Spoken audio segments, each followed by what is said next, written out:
Assalamualaikum warahmatullahi wabarakatuh. Sahabat sehat, ketemu lagi dengan saya Bunda Mia. Di video ini Bunda akan berbagi tips mengenai batuk, cara menanggulangi batuk. Ada berbagai macam batuk, diantaranya adalah batuk berdahak, batuk kering, batuk kingkus. Nah, di video ini Bunda akan membahas mengenai batuk kingkus. Tapi bukan jenis batuknya yang akan Bunda bahas adalah bagaimana cara membuat ramuan untuk mengobati batuk kingkus. Batuk kingkus adalah batuk yang lama. Jadi dideritanya lama. Kalau belum 100 hari atau 3 bulan itu belum sembuh. Nah, bagaimana cara menanggulangi batuk kingkus ini supaya tidak berlangsung lama? Dan karena yang namanya batuk ini tidak langsung dari batuk itu menjadi batuk kingkus. Tapi biasanya karena flu dulu ya, karena perubahan cuaca, flu disertai dengan batuk. Nah, apabila batuk ini tidak segera kita tanggulangi, maka akan berubah menjadi atau berkembang menjadi batuk kingkus. Bagaimana cara mengatasinya? Bunda sudah siapkan ramuannya. Di sini Bunda seperti biasa menggunakan obat alami, obat herbal. Ini produk Allah. Selalu Bunda mengutamakan produk herbal ya. Bagaimana cara membuatnya? Bunda akan bagikan tipsnya bagaimana membuatnya. Di mana ya? Di mana? Di sini. Di sini. Nah, ini dia sahabat sehat, bahan-bahan yang sudah Bunda siapkan. 1 gelas air panas yang benar-benar panas. Kemudian kapulaga sekitar 1 genggam kecil ya, tidak terlalu banyak. Bisa dikira-kira. Kemudian cengkeh.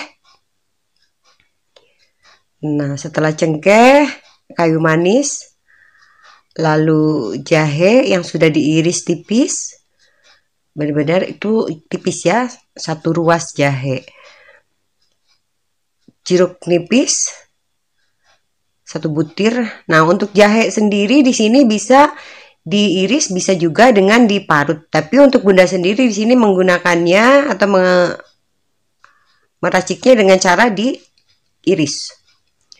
Untuk menambahkan aroma di sini Bunda menambahkan 2 lembar daun jeruk purut.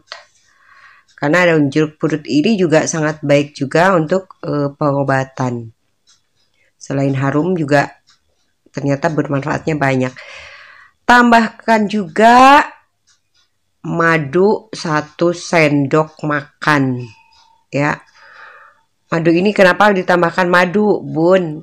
Supaya batuk yang kering, batuk yang sakit itu menjadi ada pelumasnya dengan madu ini ya, menjadi tidak terlalu kering, tidak terlalu sakit. Karena apabila kita menderita sakitnya batuknya itu kering, karena kingkus itu batuknya kering ya. Nah, disitulah sakit sekali, sakitnya tuh di sini gitu ya, kata anak-anak zaman now. Nah, demikian sahabat sehat, ternyata untuk membuat ramuan obat untuk mengatasi obat batuk ini tidak sulit ya, kalau kita memang paham atau kita tahu apa aja bahan-bahan yang ada di sekitar kita, produk Allah yang ada di sekitar kita yang bisa kita gunakan. Ternyata aduh, kaya sekali ya, kita ini kaya sekali dengan yang namanya rempah-rempah. Kita alhamdulillah bersyukur sekali tinggal dan hidup di Indonesia ini, karena Indonesia ini adalah salah satu memang negara yang kaya dengan rempah-rempah. Nah, demikian sahabat sehat, ramuan obat batuk kingkus hari ini. Kita akan kembali lagi ke studio. Nah, sahabat sehat, itu tadi tipsnya, cukup komplit, cukup mudah untuk membuat ramuan herbal seperti ini, dan rasanya pun tidak seperti obat. Di sini rasanya sangat enak karena ramuan ini, obat alami ini, herbal ini tidak hanya untuk mengobati batuk, tetapi di sini juga untuk mendetoks semua kotoran sampah makanan yang ada di dalam usus kita. Karena begini, apabila usus kita bersih, apabila tidak ada sampahnya, maka kita akan terhindar dari berbagai macam penyakit. Karena penyakit ini sangat banyak sekali yang namanya penyakit ya. Nah, dengan kita rutin mengkonsumsi minuman ini, Bunda jamin sahabat sehat terhindar dari penyakit, badan segar, stamina oke, muka bercahaya, selalu cantik, selalu ganteng, itu kan yang Mani mau. Oke sahabat sehat, saatnya Bunda harus pamit. Terima kasih sudah simak video Bunda. Jangan lupa untuk di like, di subscribe, di share videonya apabila memang bermanfaat untuk sahabat sehat semua. Terima kasih, kita akan ketemu lagi di next video. Assalamualaikum warahmatullahi wabarakatuh, salam sehat.